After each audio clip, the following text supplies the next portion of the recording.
Hi, in diesem Video zeige ich euch, wie man solch eine coole Mitwachshose näht mit extra langem Bündchen. Dazu benötigt ihr am besten einen dehnbaren Stoff. Ich habe hier diesen Sweatstoff von stoffundliebe.de. Es lohnt sich auf jeden Fall mal bei denen zu stöbern. Die haben traumhaft schöne Stoffe, sage ich euch. Der Link zum Shop ist unten in der Infobox. Und außerdem braucht ihr noch einen Bündchenstoff. Ich habe hier diese Schlauchware. Als Vorlage nehme ich eine aktuell gut passende Hose meiner Tochter. Dafür nehme ich hier diese Schlafanzughose. Und dann können wir auch schon loslegen. Wir nehmen 2 gleich große Stücke Stoff, die wir rechts auf rechts übereinander legen, also so, dass sich die schönen Seiten anschauen.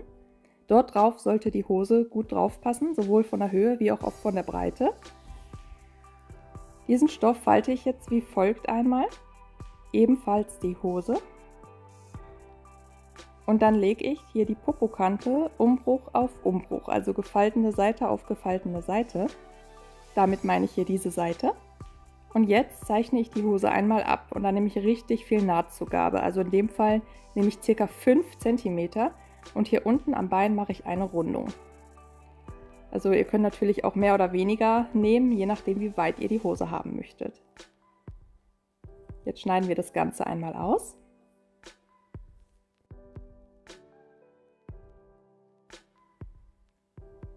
Anschließend sieht das Ganze so aus, also man erkennt schon gut die Form der Hose. Jetzt lege ich aber die beiden Stoffe wieder schön rechts auf rechts übereinander und nähe jetzt die beiden Außenseiten und den Schritt zusammen. Das Ganze mache ich mit einem Näh-Overlock-Stich. Ihr könnt aber auch einen einfachen Zickzackstich nehmen. Oder ihr näht einfach mit einer richtigen Overlock, wenn ihr eine habt.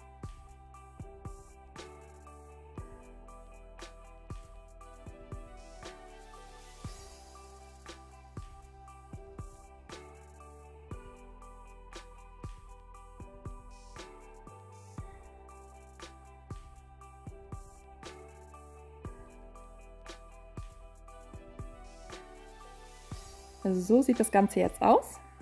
Und jetzt kremple ich das Ganze um. Und jetzt sind die Beinbündchen dran. Da nehme ich extra lange, deswegen ja auch Mitwachshose. Das ist Schlauchware, wie ihr seht, die ist einmal gefalten. Und von der Breite sollte es gefalten die Breite der Beinöffnung haben.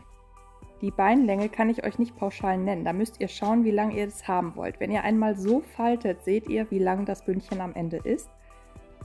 Und näht jetzt die offene Seite einmal zusammen. Auch das mache ich wieder mit einem Fake Overlock Stich. Und dann schlage ich das Ganze nämlich einmal um. Und zwar quasi zur Hälfte, so dass die Naht nach innen verschwindet. So sieht das dann aus.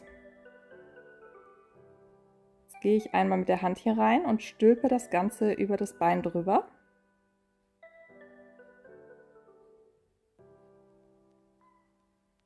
Und nähe das jetzt hier einmal rundum zusammen, die beiden Bündchenstoffe und der Hosenstoff. Ihr könnt auch, wenn ihr die Möglichkeit habt, je nachdem welche Größe ihr natürlich näht, das Ganze hier einmal so drüber stülpen. Das macht es immer ein bisschen einfacher, als gleichmäßig dran zu nähen, ein Bündchen.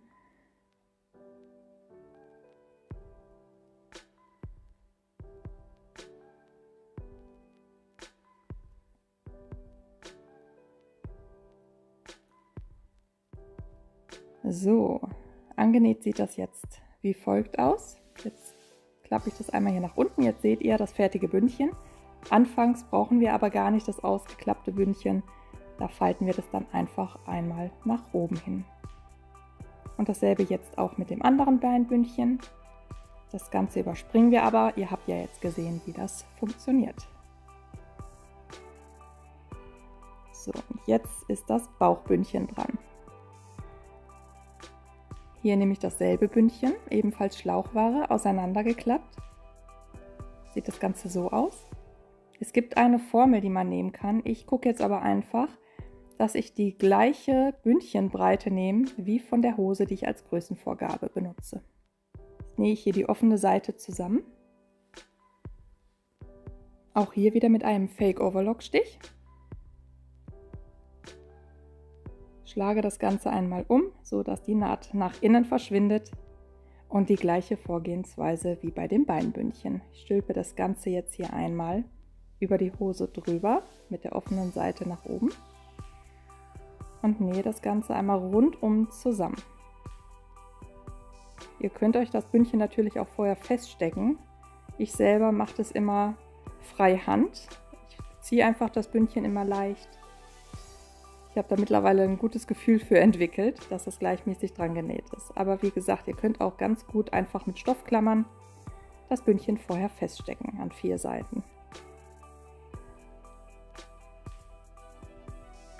Und wenn ihr damit durch seid, ist die Hose auch schon fertig. Also wie ihr seht, ruckzuck erledigt, super einfach, total anfängertauglich und die Hose wird ewig passen. Ich hoffe sehr, das Video hat euch geholfen. Wenn es euch gefallen hat, freue ich mich, wenn ihr mir einen Daumen nach oben da lasst.